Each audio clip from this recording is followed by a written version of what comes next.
tinatawag ko na parang Termelina stone mga idol, no? So yan. So kulay green pala dito mga idol, no?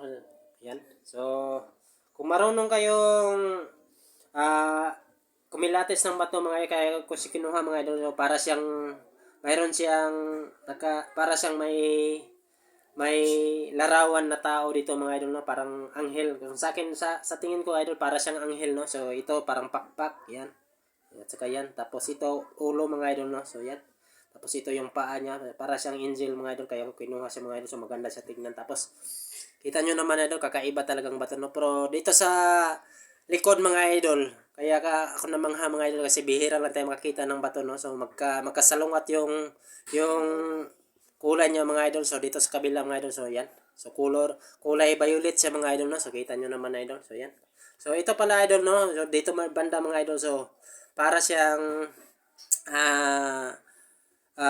ano ng pagong, palikpik ng pagong mga idol, no? So yan. So yan, so maganda siya tingnan mga idol, sa collection ko mga idol, so yan.